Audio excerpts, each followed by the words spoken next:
All right, good evening, everybody. Welcome to another amazing installment of the Florida Firefighter Safety and Health Collaborative Family and Caregiver Connection.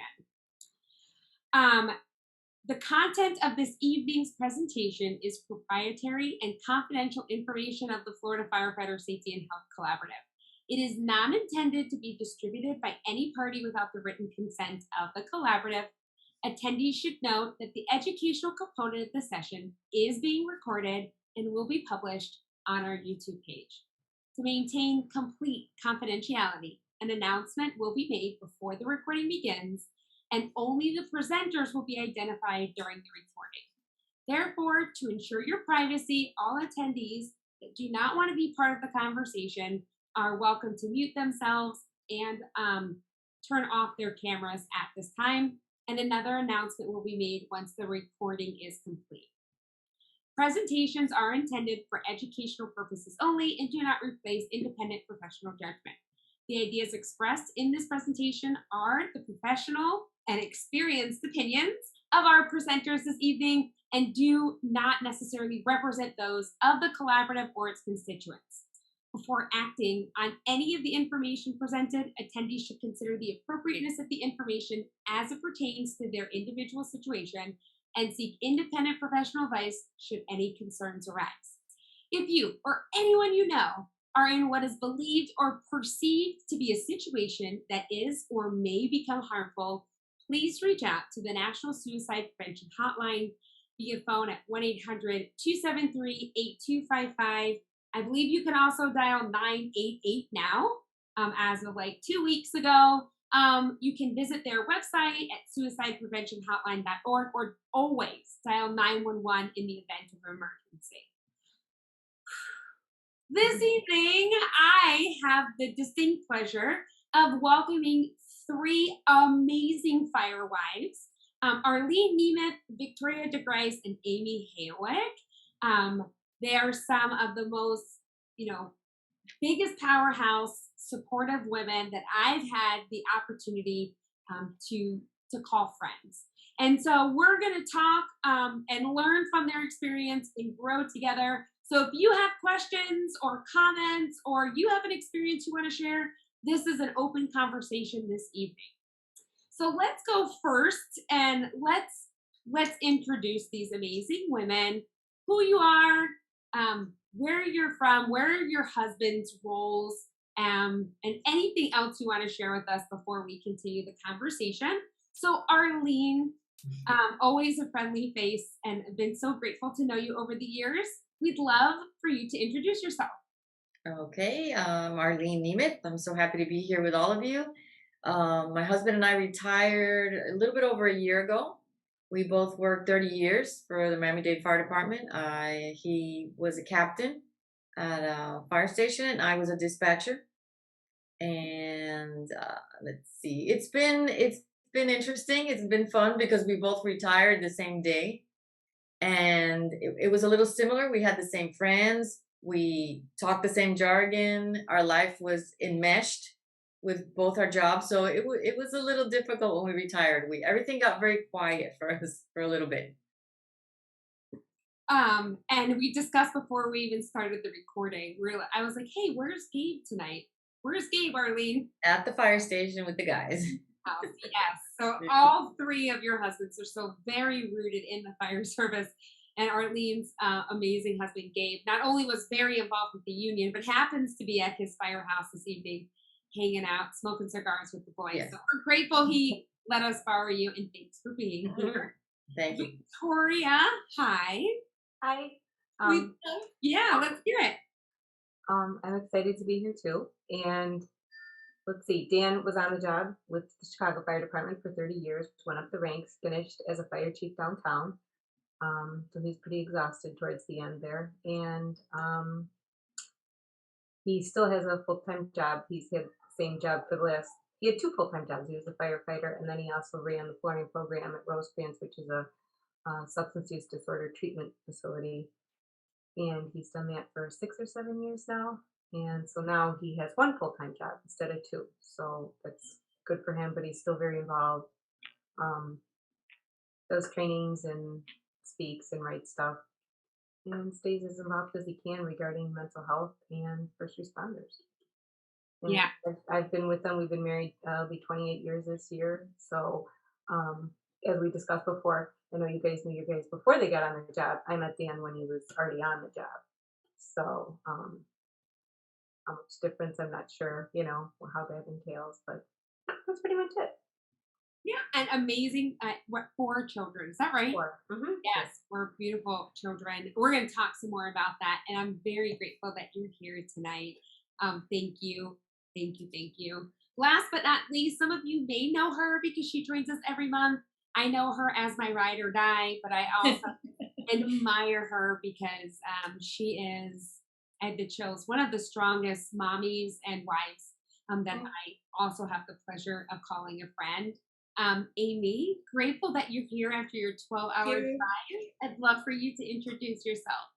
Thank you so much. Yeah, we live in Jersey, but we're at my brother's place in Tennessee right now. I'm Amy. Obviously, I'm married to John. He's usually here too, and he's upstairs. He might come join us. I'm not sure. He is a newly retired battalion chief in Passaic Fire. When he and I married, he was a firefighter as well. So he went up from firefighter to lieutenant to captain to battalion is our rank structure. We have 5 children. So it's kind of, we run parallel a lot, and we actually do very well with that. In kind of I don't know, we do well, but I'm really glad to be here, and I appreciate being able to come and talk and try to show some support for people who maybe aren't in the position we're in and need to get there. So thanks for having me. I'm so grateful that you're here. Arlene, you guys have 2 or 3 kids? 3 daughters and 8 grandkids. Yes, yes. So you can't leave Florida in general, but you Not also, yet. yep, 3 beautiful daughters together. Like I said, all 3 of your spouses are so very rooted in the fire service, even in their retirement. So we'll get to some of these. How did we get to a healthy retirement? All 3 of you are very different spaces of that time period. But the first question I want to ask, I'd love to know, all 3 of you got married after your spouse was already on the job. What is some advice that you could give to a young couple, right? They just got married, their partner's on the job. What's some advice that you would give your younger self when you got married to maintain a successful and healthy marriage throughout a career? I think for me it was the bond that they have at the station, or with that it becomes family. And sometimes family gets pushed a little bit to the side, or your other friends. So that was a little hard because we vacationed with firefighters, our parties with firefighters, the children grew up with children of firefighters. So that was a little bit hard for me in the beginning. And did you, because Gabe is really, really involved with the union as well. Mhm. So, how did you do that, right? As a young couple, like, it's not just he's gone every 3rd day. He's also volunteering in the union and being really active there. So all of his time, a lot of his off time, I should say, was dedicated to the union. How did you find that balance and maintain good communication? Well, I work shift work also. So it was like sometimes he was gone, I was gone, he was gone, I was gone. So there was a time there that we were just 2 passing ships, you know? And then when we did have time together, he was so involved in other things. I don't know if anybody else experienced it, but I'll be very transparent.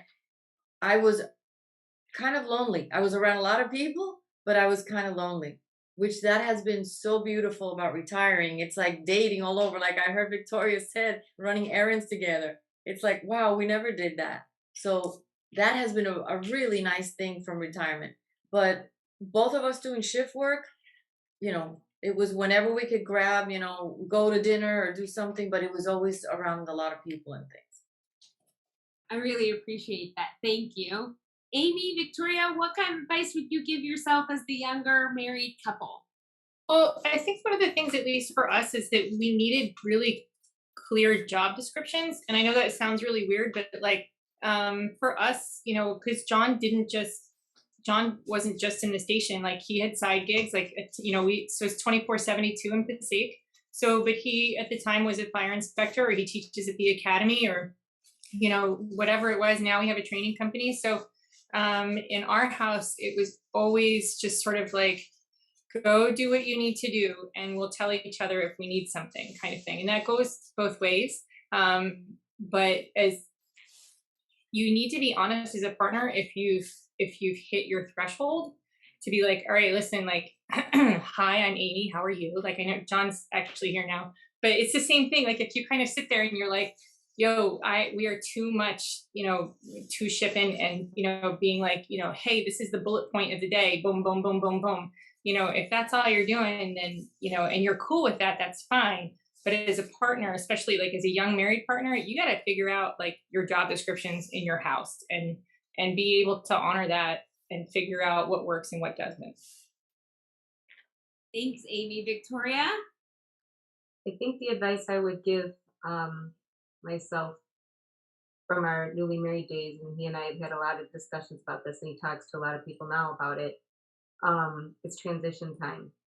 What he does and what he's experienced and what he sees, or situations he has to handle and manage in a 24-hour period, most everyday people like me wouldn't want to see in our lifetime. So I'd be home with the 4 kids, and he'd come home, and I'd be like ready to talk right away about everything going on and what's going on.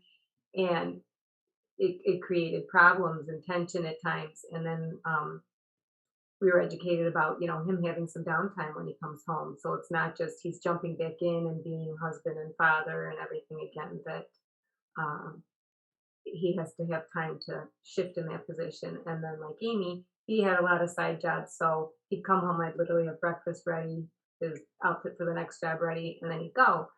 He handled his stuff, I handled my stuff, and then when we had time, we'd connect. But I think just as a person in general, getting married and your expectations of the whole honeymoon and newlyweds and all together all the time, and like Arlene said, you're doing your thing, I'm doing my thing, and when we connect, that's great, And I think just changing the expectation level, especially when they're coming off of shift and depending on what they've experienced. I want to touch on that, right? Depending on what they've experienced. So I'm going to throw this first question at Arlene. Arlene, you were a dispatcher, right? That is a very, very, very stressful job. And I'm sure when you got home, you were frazzled by things just as much as Gabe was frazzled by things also. So I guess it's a two-part question of what did you find supportive when you came home that Gabe did for you? And in turn, how did you support Gabe when he had a rough shift or a rough call?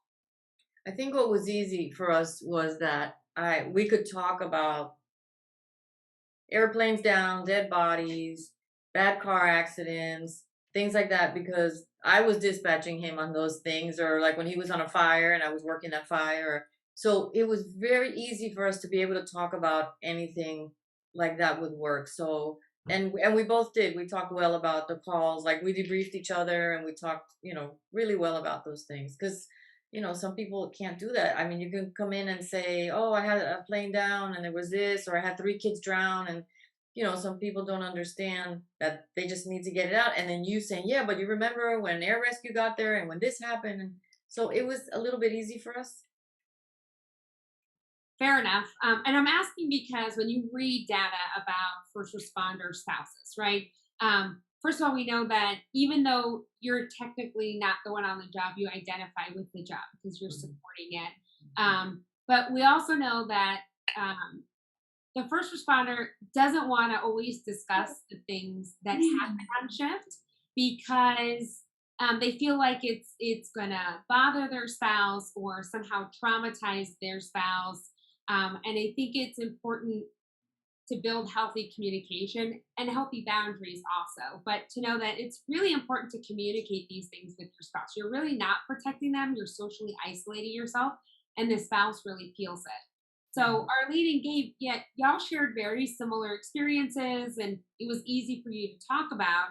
So then on the flip side, I'll ask Amy and Victoria, given that you didn't have the experiences like Arlene, right, where she was dispatching these things, how did you, first of all, when Dan got home or John got home, you knew it was a stressful shift. How did they communicate to you that it was stressful?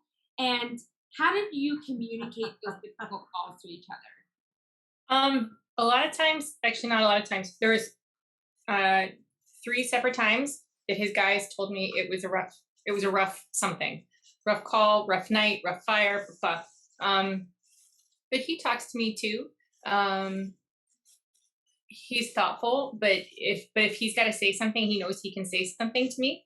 You asked how he comes in. We try to give him a wide berth, which sort of went bad the other way because I was like, well, I can't talk to him about this right now. And so I would just handle whatever X, Y, or Z or whatever fire it was. And then I would literally forget to circle around and be like, hey, this is what's going on. And so like weeks later, I'd follow up with like, oh, well, pick a kid or pick a situation has been handled, it's resolved, blah, blah, blah. And he's completely unaware, which isn't really fair, but I think it more stated what kind of stressful time we were in, that we both were just like, we've got it, we'll handle it, blah, blah. When he knows I'm at my wit's end, he cooks for me. Like he's really generous and gentle that way, but he cooks for me. So, he just kind of like takes that weight up because I get too jimmy jammed with real life and chaos and whatever. And then I'm like, oh, did I eat? Like, I gotta do that? And I run into struggles with that. But with John and his work, there was one time in our marriage that I got a phone call from someone and he just asked me to check on John because of a call that came through. And I did, and he talked to me about it, but I at least was braced for it. But by and large, like in our house and our marriage, if you have something to say, you can say it. Like we'll figure it out. It's not always pretty, and it's not maybe something that should be on video anywhere, but we'll figure it out. We just need a hot minute to get there. For Dan and I, we met, he was already a firefighter, but we were both working. I met him through work. We both were working at a psych hospital at the time as counselors. And Dan, being a firefighter, I don't know if it was just me, but I could read where he was at and coming on if he came off shift, and I could kind of sense if something happened. And he was good about sharing. People would make jokes about Dan the fireman, in that environment, and laugh stuff off. But he was good when it was his time to talk. We're similar in personalities that we both internalize a lot, and we kind of go over it in our heads before we come out and want to talk about it. So when he'd come home off of shift, and I could read him pretty well if something went down or just fatigue from being up, especially his last 6 or 7 years downtown. But they never slept, it was constantly being downtown Chicago. So he'd be on fumes coming home. So when he would be ready to talk, if there was something to talk about, he'd bring it up in time. But there were a couple times where I'd sense things and I'd have to bring it up to him, and it wasn't necessarily stuff he wanted to talk about, but he would share. So that's, I think, where our background, we both have background in psych, helped us. So did you, Victoria, and Dan, I mean, given that you had that background, did you carve out specific time? Like, did you say, hey, at night when the kids go to bed, we allocate this much time to talking? How did you communicate and make the time for that? We never really, when the kids were younger, we never really set time because anyone, you've all raised kids, know you're kind of at the kid's whim, who's in bed here, who still has a homework project, they forgot this for the next day, etc. So then we just catch up and talk once they went to bed without really setting it. And then as they got a little older and more involved with things, we would just set a time and we would go for walks. That's our thing, is we like walks. Like even now, then that he's home more, it's really nice. We take nightly walks and we take good long walks so we can just talk about whatever is in our heads and clear it. I love that. When you said that, I was on mute. I'm like, I love that you did that because it's like a healthy thing that you're engaging in, and then the conversation. I love that. That's a great idea. A good distressor, I think. Just getting out and clearing out and being in the fresh air. And even now where he's inside an inpatient setting all day, working through people's issues with them, going for walks and being outside is a good break for him. He really likes that.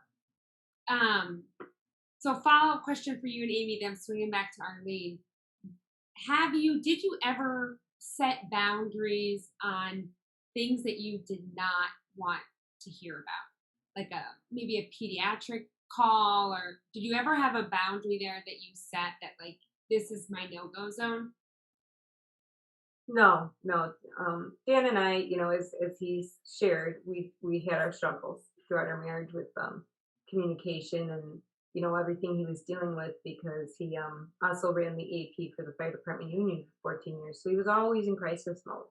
When he wasn't dealing with stuff at the firehouse, he'd have calls during dinner. The kids growing up, our son just, I think it was last year we were sitting and he got a crisis call during dinner, and my son's like, oh wow, flashback to childhood. Because I remember he was always dealing with something with people. So there was no boundaries on my end, and for us, it's just the way we operate. There's times where I have to piss him off to get him to open up to me about things sometimes. Like, I just have to push when I feel like it's necessary. I won't most of the time, because he doesn't, I want someone to respect if I don't want to talk about it. But when I feel like it's interfering with us, I'll get into it with him. And then he's good about sharing it at that point in time. So yeah, no boundaries for me. It doesn't sound like Amy did either. I was open to hearing whatever he needed to talk about. Yeah, I'm much the same that way too. Like if he's got something to say, like I can take care of myself. Like I do talk to somebody. I do talk to a therapist, every few weeks or whatever. But I will absolutely, like, if there's something that John has to say or any of my kids has to say, my one daughter's a police officer, I'll hear it. Like whatever you need to get off your chest, like I'm good. And to your point, when you were talking about your nightly walks, I remembered we haven't done it for a bit. We need to get doing that again, babe. We go for staff meetings, because our kids never want to go out to a staff meeting. But so when they were little, we'd say we had a staff meeting and we'd go to like a bar and go hang out and just kind of like go over our Google calendars or figure out what we had to do next. We had to start calling it a staff meeting because we used to say we were going to the grocery store, and then the kids got wise that like we legit never came home with food. So we couldn't do it. We'd be like, oh, we're going grocery shopping. We'll see you later. And we'd go to a bar for a couple hours and just like, just unwind and talk. And then, they got older and they were like, you actually didn't pick up any bread. Like we need bread. Yeah, we had a scheduled date night when the kids were like in those tween years where they weren't old enough to be home alone yet, but they were older that I felt comfortable. I had a set babysitter night where they'd come for 2.5 hours, and that was Dan and I's time, and there was never really anything planned or like, oh, we're going to go out and do this or that, but it was just decompression time away from the house and the kids. 100%. We go to like this little corner watering hole. It's like 2 miles from our house, little quiet, blue collar bar, and just like sit down and put our phones, face down and be like, all right, this is what's been going on, and just hash it out, whatever it was. Like it was nice. But summertime, all the kids come home and our routines get blown to bananas and we don't know what's going on. And we're like, when is September again? It's a thing up here, at least, or wherever I am. Yeah. Arlene, did you and Gabe, were you able to carve out date nights and things like that? What was really hard, well, I gotta tell John and Dan, it's really bad when your wife is a dispatcher because she knows what kind of night you had. Right? He could never say, I gotta go to sleep. I had a bad night. Nah, you didn't. Anyway, with us, it was, I realized that all our conversations were either our children or work, our children or work, our children or work. And at one point I said, we have nothing to talk about if we're not talking about these two things. So what we carve out, like when we would go out to dinner or something, and since he was so involved in the union and this and that and everything, I said, if the phone rings and we're having dinner at a restaurant, either get up and go outside and take the phone call. I don't want to be sitting here eating my food and you're on the phone. So that was one little rule we had. And we would try really hard not to talk about work. The kids is inevitable. It's going to happen. Your children, it's your family. But we tried really hard not to talk about work. And that's what we had to carve. We had to carve the topic, actually. I appreciate that. It's a big challenge sometimes to do that. We kind of had that too, to your point, but it would be sort of like at the beginning of whatever we were doing. It was like, just get it, like whatever it is, it has to get out of your system. Like, let's go. Like whatever you've been chewing on or whatever it is, like let's go. And then we're gonna go have the rest of our evening, whether it was just, whether we had something else to go or whatever. It's hard sometimes to triage what's the most important item to talk about, right? So Right. So we get rid of that, whatever that hottest fire is, like let's punch it out now. And then, we'll worry about whatever it is next.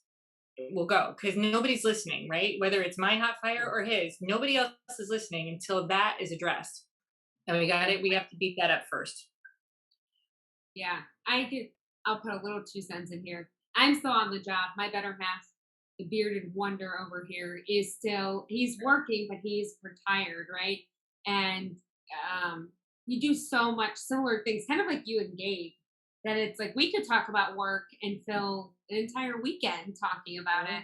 So we actually bought the Adventure Dates book, and we'll do a date night where you scratch off. You have no idea what it is. You scratch it off, and you go on this date. And there's no we don't talk about the kids. We just go. We're present. We have fun with whatever the adventure is. And explore new things together. I don't know if he's going to come off mute and say anything, or if he's even. He's just waving. But that's been really good for us to force us into really being present with each other and doing something fun and new. So I recommend that. But all right, so now we're kind of in our careers. We've communicated right. We've had kids. They're growing. Let's start talking about moving into retirement, because we know that it can be a really big challenge, right? There's, for some, loss of identity, loss of purpose. There are a bunch of mental health challenges that could happen moving into retirement. For example, at most departments, my department, you retire and it's like you never existed. Like you're not in the system. They're like, who? Right? And it's like, wait a second, I gave like life and body, and you're saying, who is this? Like, not a thing. So let's talk about moving into retirement, right? So all three of you have spouses that are retired. Let's start with we're getting into that year where we know that this is going to happen. We have a date, right? Did you start preparing yourself? Did you have any concerns right before they retired? Anything like that you experienced? I did, because Gabe, like we said, he's there right now. I didn't know how he'd do, because he was very often at the fire department. So the first week he went every single day for every shift. And then what happened was, I think he thought I was his crew now. So we wake up in the morning, he goes, okay, we're going to the grocery store, then we're going to do the windows today, we can clean the backyard. I go, ooh, I retired also. I wasn't ready. So I was like, I think he thinks I'm a crew member. He has nobody to boss around now. So that was interesting. But it got, like I said before, very quiet in our life.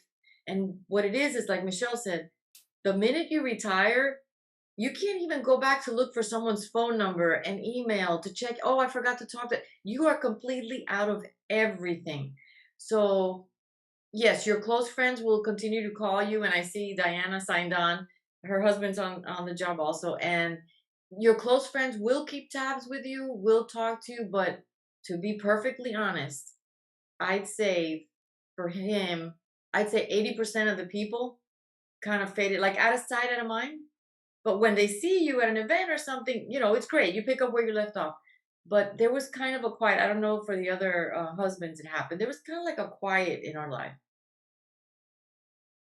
Well, and I can agree with that too, but we also had, we have, I don't know if there's any Seinfeld fans here, but like we've got Costanza's World, right? So we've got Work George and we've got Fun George, and John is that guy, right? So John also has Conference John, right? We have a training company. So he still has a very full cup with his conference guys and the people that he works with and the people that he teaches with. So it was sort of we just had to sort of manage that energy shift a little bit.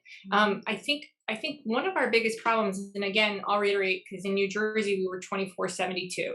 So one of the things that we've had to shift is this panic to get everything done in 72 hours because he's going back to work, right? Because we have this off time with this bookend. And so we've found ourselves going like bananas trying to get, XYZ done because, that's what we've been so used to for really, 20 whatever years. And it wasn't necessarily a need anymore. And so for John, I mean, the people that John's findable, he's got his people and the people can find him too. But he also has a very, very full life outside of his specific department. And, it was really very fortunate and we are super grateful that we could just sort of breathe life into that next world and move on. We definitely run into trouble when maybe there's a lull in conference stuff because he'll be like, what do we need to do? And I was like, you don't understand. Like, I'm good. I've got, this is what we're doing. I don't know. I'm not really good at sharing. That's my flaw because I'm just used to doing my own shit. So I have to work on that. But Can I ask you, how old are your children? 26, 24, they both live out of state on their own. And then we have 21 and 18 and they're both in college. And then we have an 11-year-old that's still home. So you have one home. Okay. We have two home. The number 4 is she's in college, but she's home right now. So, and number 3 is home, but just for the summer. We do talk to them by number. So it's easier. Yeah. Anyway. So, but yeah, we do our own thing, and I'm lucky and very fortunate to be involved with them and kind of, help navigate stuff. And, one of our COVID experiences is that we looked around our house after all of the sports and the jobs and the this and the that, and we're like, has it always been this color? And so we're doing our house right now. So we're working on the floors and doing things like we get stuff going on. It's lovely. We're very grateful. We're full, but at least post retirement, we just had to get John chose his date, which was very fortunate for us too. And so we had time to sort of answer those questions in our house about what will happen next. And we had plans, and we're just very grateful and lucky that, those plans, by and large, I know you're on here, babe, like by and large, those plans are coming to fruition. We just have to put the energy into those plans. And it's so lovely to have the mental and physical energy to do that instead of having, as a battalion chief, he was in charge of both houses for the shift. And so that mental, fatigue really burns you out, after a bit, even if you have a quiet night, that just constant stuff, so we're just lucky that that's not grinding our gears anymore. We don't have that, which kind of frees us up. Absolutely. Throughout our marriage, it was Dan and I would joke. We wondered how many marriages survived from having the 24, 48 hours, like 24 hours. Yeah. And that could be a good thing too. But I think when he chose his retirement date, like John did as well, and they sit down and they have you go through all the counseling of the, what happens with retirement from pensions and all that kind of stuff. But for him, especially getting away from downtown because it was just nonstop and overseeing all of downtown, and having another full-time job. I think that's one of the benefits of firefighter career with the time off, that they typically have something else. So they're not just retiring and complete 24/7, 365, nothing's going on. So he's still very tied in with the fire world, I guess, for lack of a better word. And his comment was at one point, and Dee, you can correct me if I'm wrong, he said, I miss the clowns, not the circus. He really misses all the people he worked with. He said, but the stuff, he goes, when I think about what I did in a given 24 hours, he's like that, you're just doing it. So you don't really stop to think about it. So he's enjoyed coming off the job. It's been nice having him home and seeing him getting into a normal sleep schedule again. And Yeah. he's still out there helping people in the first responder world. And Arlene, like you, his unit has focused on uniformed first responders, but he's always evolving the first responder, what do I say, population, and who that includes, including people that are dispatchers or people who are emergency room nurses or things like that. So he's like, they're all seeing and experiencing a lot of similar things that we do that impact them. So Mm. going into the retirement, I think was a good, clear transition. He knew when he wanted to go. He had a date, and he was ready for it, and um, and it's been good. What about you? Were you ready for it? Was I ready for it? Yeah, because we talked about it and we knew when he wanted to get off the job. And at first there was a little apprehension, but knowing, he's still so involved and he has the other full-time job. But it was different having him around more, like every evening being home for dinner. I'm like, wow, this is crazy because he used to work when he was working Rosecrans. He used to work 24 hours, come home, nap 45 minutes, drive an hour and 15 to work. I'd see him like 7:30 that night. He'd eat dinner, Mm. shower, head to bed, and then it would start all over again. So now that he's home more and we have the time, it was an adjustment, but I wouldn't say necessarily a bad one, or difficult, for lack of a better word. I think it was good because it's like, okay, we used to try to fit walks in or time alone in, and now we have that time each evening. So, so it's good. And house projects and things, like you guys working on your house, we're always working on something. There's always a project somewhere. So it's, doing the Home Depot, Lowe's, and Menards runs, as you guys know, and we do them together now. Where it used to Mhm. be, hey, while I'm at work, can you go get this, this, and this, to do lists. And now that was the funny thing. And I still have to go, we're running errands together. This is crazy. We didn't do this in 25 years. So And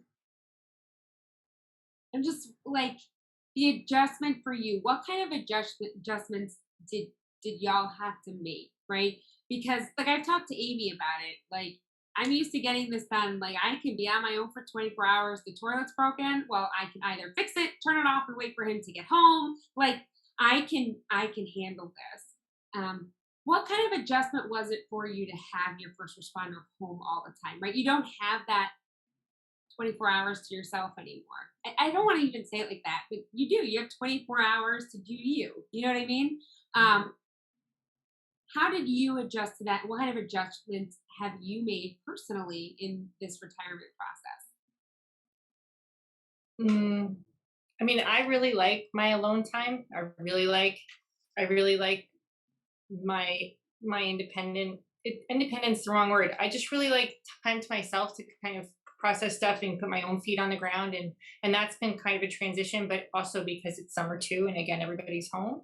Um, we've had what, babe, two instances where Kelly was like, you're not a chief at home, right?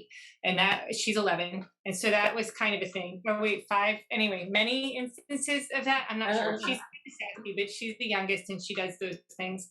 Um, that's been somewhat of a thing. And who is it? Arlene, you were like, I think my husband thinks that I'm his crew now. Well, that sort of, I think that's a natural tendency, particularly when you're an officer.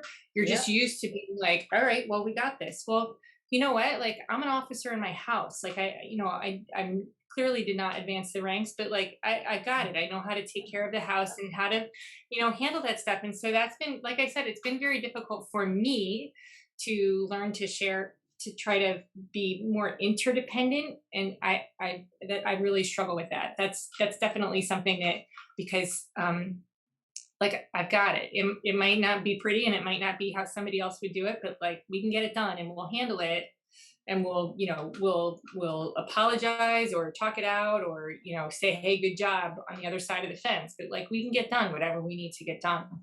And I struggle with having time to figure out what I need to do, instead of having a partner do that, because my whole marriage, that's not necessarily been the case, like, because we're 24/72 and he's away.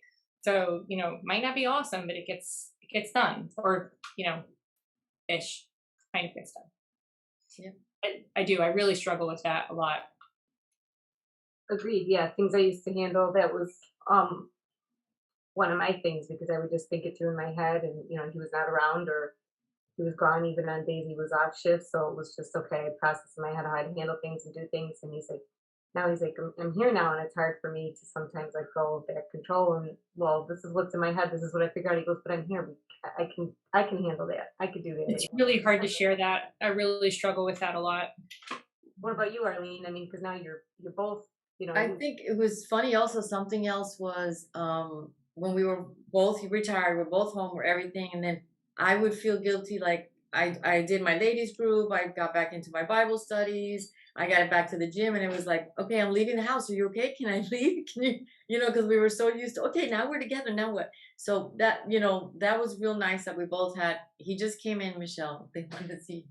So He that does was exist.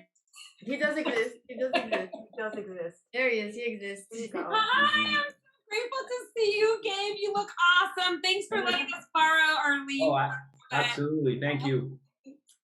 Good to So, see but you. the funny thing with us, like you said, when we were finally alone, and I'm sure Amy, you go through the same thing. Like, I know how to run the house. I know how to do this. I know how to do that. Then when we're both together, it's like, what are you doing? That's not how I do this. This is where I put all the extra toilet paper. This is where Not touching my stuff. Yes. yes, Yeah. stop touching my stuff.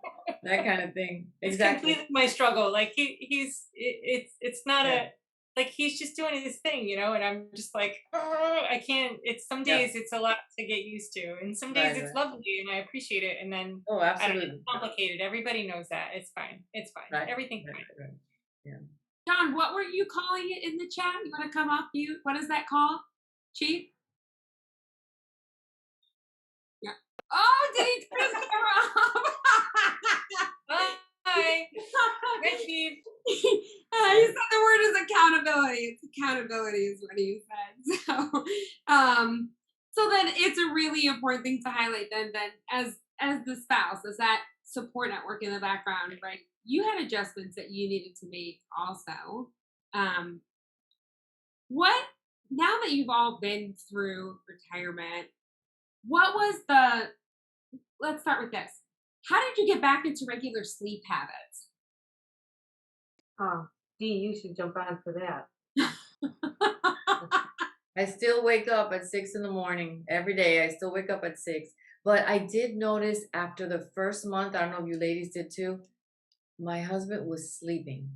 He wasn't jumping around at night. He wasn't tossing and turning. Like everything would wake him up. If the dog's little collar he'd get up if he'd hear a sound. And after a month, I was so happy this man was finally sleeping.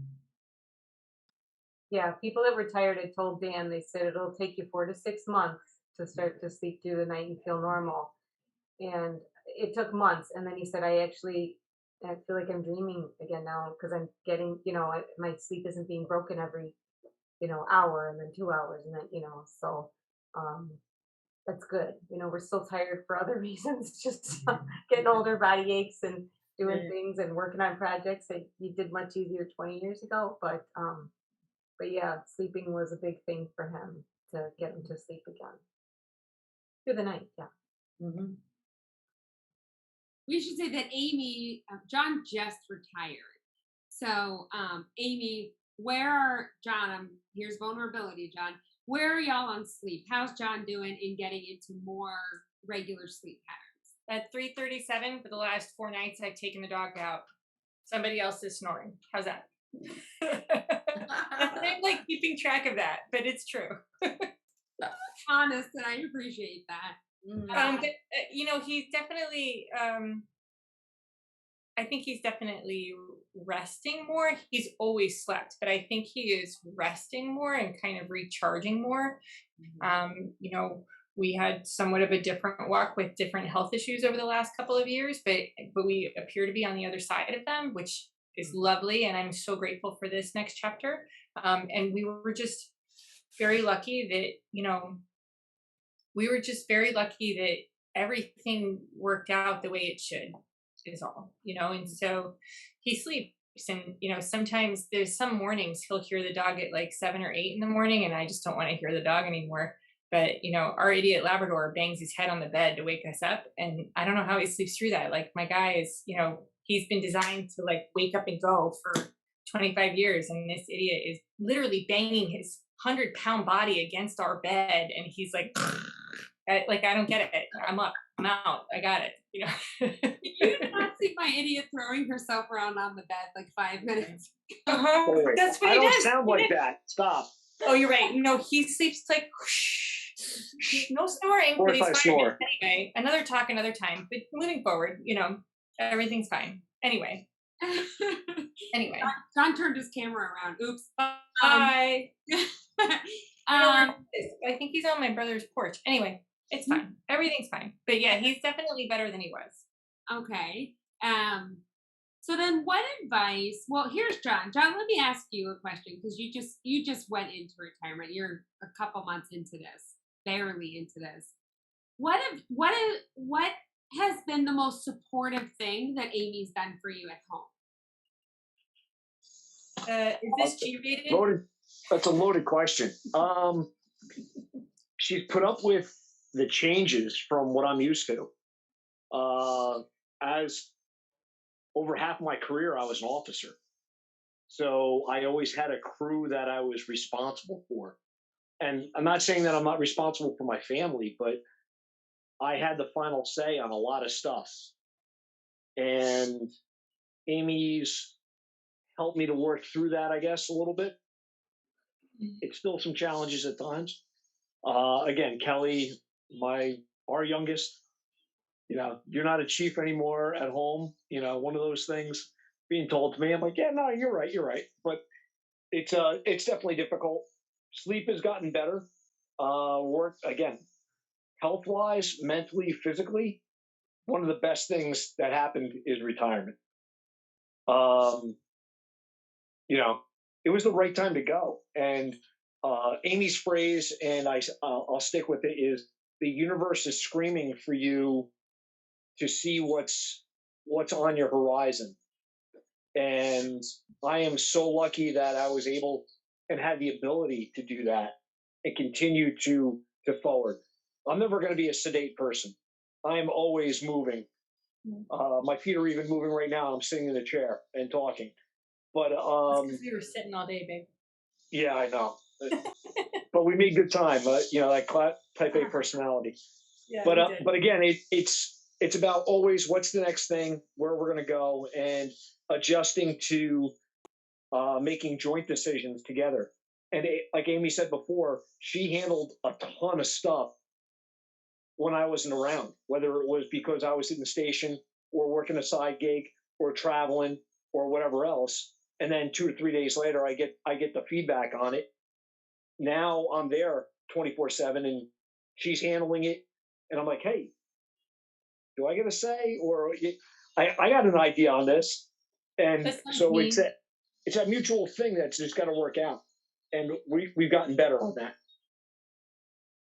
So I'm going to ask a follow-up question since I have you, John, right? And then Sure. the second one. Amy, you made mention that going into his retirement, you had conversations of like, what do we want this to look like before we actually enter into this? Yeah. Can you enlighten us? When did you start having those conversations? And what were some of the things that you were asking each other and communicating to each other so that the transition into this retirement was, hey, we're both goal set. We have these expectations together, and we're going to move forward as a team. You want me to jump on this? I I planted a lot of seeds for a really long time. I saw stuff in a different way than he did. And I saw the potential for really good positive change in a way that maybe somebody doesn't see if they're doing the day in, day outs of stuff. And I had the luxury of being far enough back that I could see different things. And so I just started planting seeds about, what if we tried, or what would this look like, or whatever that would be. And, John, absolutely jump in. But like, we were just super fortunate that like, honestly, everything fell into alignment for us in such a way that it made it very easy to walk into the next step. Not necessarily to say goodbye to where he was, but to just be able to look forward to what was coming with such a grateful heart that it was okay. It wasn't awesome, but it was okay. Like we knew we would be okay. We had So enough lined up. Like, we can't retire and expect him to go like take up golf tomorrow. Like, that's just never going to be my guy, and he's never been that guy. And like, I married him knowing that. It's one of the reasons I love him. So, that's all cool. We were just very fortunate to plant seeds years ago that are coming to fruition now with like the training company, and our kids are older, and things are just, we're just in a really good spot. I mean, go ahead, babe. But like, we were just lucky that it wasn't so much what we were walking away from as what we were walking towards. and Amy's absolutely right with that. For me, financially, I had to make sure it was responsible. I couldn't do something stupid and say impulsively say, "Hey, I'm walking away from the job. I got my time. Yep, I had my time, but I put in those years. I was fortunate enough to be able to carry over time with me from previous jobs, and then my and do my time in my city. I love my job. I love the guys there. Uh, I almost typed this in the chat before. I bled red, black, and gray my entire career for the department and did anything to everything that I could to better it. And that's one of those things that my guys at the end and throughout that have been on my companies and in my on my tour at the end saw from me. And I continue to try and help that out any way possible by promoting training, by trying to get guys to go to different conferences, by bringing guys along, having a lot of my guys teach in our company. But financially, I wanted to make sure it was a smart decision. And then mentally and physically, where are we at? What's the future? And I never really looked long distance on that. But I truthfully, I was at a conference and I sent Amy a picture. And I don't know if I know Michelle and I have talked about this with Amy. I sent Amy a picture and she sent me a picture that I took 2 weeks prior when I was at the firehouse. And the polar opposite of each photo was like, wow. And I was even smiling at work. And I'm like, wow. She goes, you see what this is about? You're fulfilling yourself with like-minded people and everything else. And again, we at work we have a ton of like-minded people that are pushing their busting their butts to make the job better and protect the citizens and everything else. But it wasn't doing it for me, and it was the right time to step back and move forward in my career. Not with the career with my department, but my personal career. And I am so fortunate that Amy planted those seeds and we set ourselves up for success years ago, and I didn't even realize it.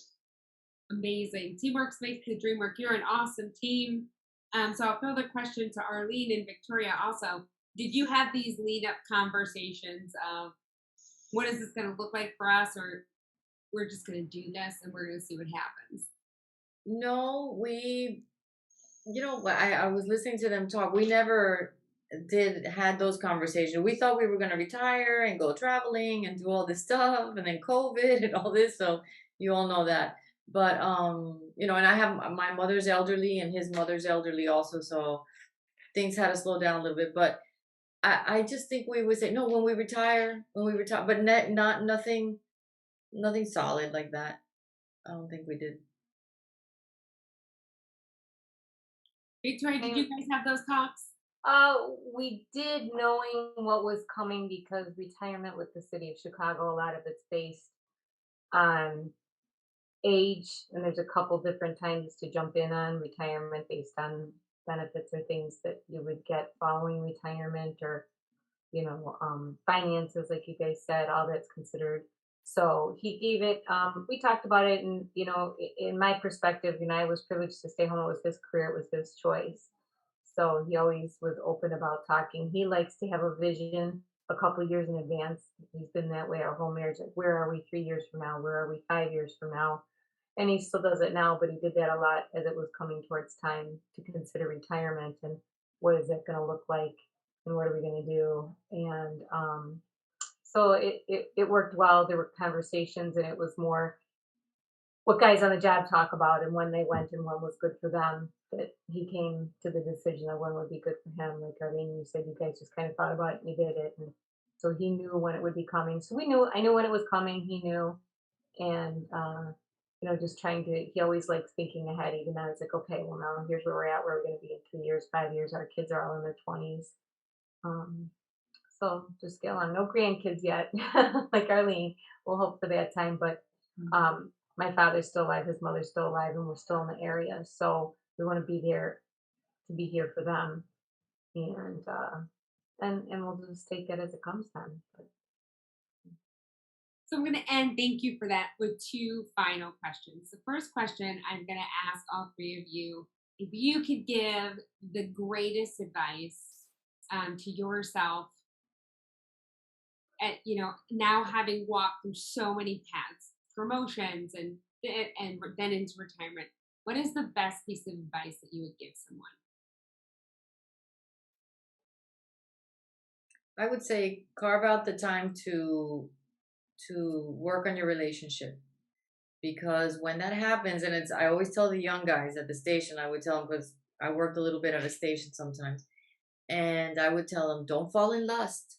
You have to fall in love, because the person sitting across from you at that table after retirement in the kitchen, you need to really, really know that person and love that person. So I would say, and if I would do it all over again, make sure, like Amy was saying, that they do and Victoria, their date nights and stuff, I would make sure I would have carved a whole lot more time, because now it's really good. Like I said, it feels like we're dating again, but if I should have done that a long time ago, not get so caught up in busyness. yeah, agreed. I think for us, it would be, even though Dan, like I said, our backgrounds are psych, and he always wanted to work that way and support his brothers and sisters through that. Um, Recognizing it more within ourselves. We struggled at times in our marriage with the impact of the stresses he felt, For sure. not only from being on the job, but also dealing with people coming to him. Like Arlene, you hear it, through your position dispatcher, but him working with the EAP, always working with people and always being in crisis mode, and how that affected him, which in turn affected me and then affected us, and how we communicated. And so anyone who's younger out there in these relationships with a first responder, I can't stress enough how you need to decide together how you're going to handle what that first responder experiences, and whether it's a shift where not much goes on or something traumatic happens, and how you guys can work through that together, because as this person, like Arlene said, that you love to the core and you want to make things work. So instead of just brushing things under the rug or thinking, okay, well, tomorrow will be a better day, we'll get past it, or this or that, being upfront and direct and taking care of you guys as individuals and as a couple. Yeah, I'd have to agree with that. Like, you just have to talk. It doesn't have to be pretty or even, helpful at the time, but you have to get stuff off your head that's, running around. Because if I sit here and I'm like, why is he XYZ? I have no idea what's going on in his head. Like, I'm not him. And he's not a mind reader either. To exactly that point, this isn't about, John at all. It's how I process and translate and whatnot. And so you just have to find a way to talk, and figure it out and get to the other side. Because, my husband is my best teammate in the world. We come out of our kids all the time. We tell our kids since they were little, we're like, we are your first team, and you've got to help us, because we collectively need to get XYZ to the next place, like to the next goal, to the next whatever. And we have to talk about that stuff. And, probably some of my kids will tell you that I talk too much to them about different things. But I mean, I don't care. They'll hear it someday. Like, I plant seeds all the time and they'll hear it someday. And I'm just so lucky that, like, John is the teammate that he is. He drives me bazinga sometimes, but I am also sure I am not a walk in the park. Like, let's be honest, right? So, as long as we're on the same page, that, like, some days there's just going to be like those shit days where you're just like, don't talk to me. Like, I can't today. I'm just going to go walk around barefoot and talk to my dog. Leave me alone. And he does. Like, as long as you honor that your spouse needs a minute, or a day, because we're used to those 24 hours alone, like you'll be just fine. Like you just have to figure out what your communication levels are and be as direct as possible because girl, like nobody knows what you're thinking. Mm-mm. Good, bad, or ugly, whether it's kid stuff or parent stuff or job stuff or, bad call stuff or, bad management stuff or whatever it is, that stuff all comes home. It's like a big cloak that we have to take off. Yeah, and not assuming it, checking in. Like, well, I'm 100%. seeing this from you, so I'm thinking this. Is this where you're at? Or, Mm-hmm. and like Arlene, like you knew a lot of what he did experience because being at dispatch and you hear it. So you don't want to get in that thing where you just kind of assume, what they're feeling or what they're thinking or what's really going on or how they're processing. And if we had done that earlier on, we might not have had some of the struggles we went through. Mm-hmm. So communication, communication, communication. I love it. So all of you now, I'm so grateful to be working with UCF to create a peer support program for spouses. And part of that is going to be building communication plans with your first responder. So you're all invited to join in when we deliver that. Amy's coming down in December. Arlene, I'd love for you to come up to Orlando with me. I'll drive you there. Victoria, we'd love to have you in Orlando in December. Sandy, I see you down there. We'd love to have all of you join us for a pilot in December. So if you're interested, we'd really appreciate it. But part of it is that growing that communication plan with your first responder so that the silence is meaningful and we know when we can communicate it. We know when we can do all these things. So my last question is this, a bit of a curveball. I always love to end things on a positive note because while there are challenges that come with loving a first responder, there are also some pretty awesome things. So I'll ask you as the spouse, what is the thing you're most grateful for having loved and supported a first responder? Oh, that's easy. He anticipates my crazy.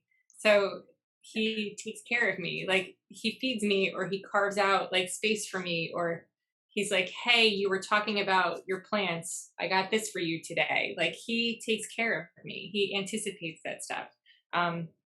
Things that I wouldn't think of for myself because I'm too busy stuck in, the world of Amy in my head. He's generous that way. Yeah, he's great. Yeah.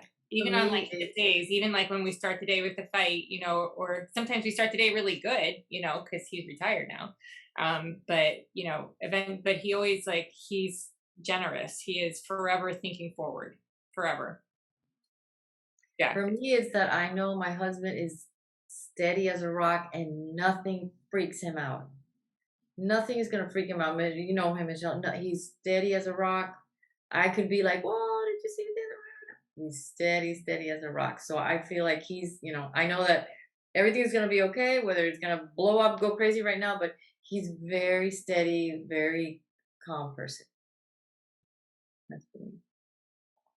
I think just through all his experiences and his person, I'm not easy to get along with. I'm particular. Where we have our own world, where I had my own world and everything, just like this at home when he'd be doing his thing and him coming back into it. That at the end of the day, whether we're getting along or not, he loves me to the core. And I know that because he's not someone who says it and is the I love yous or whatever. It's always through his behavior and gestures. He's it's probably laughing now because I'm admitting it, because a lot of times I'm like, yeah, whatever. But I know that's it. And I know he's got my back, even when I'm really difficult to get along with. I'm so grateful for all of you being willing to share your experiences, your advice, right? And to allow other people to grow and learn from things that you've already been through.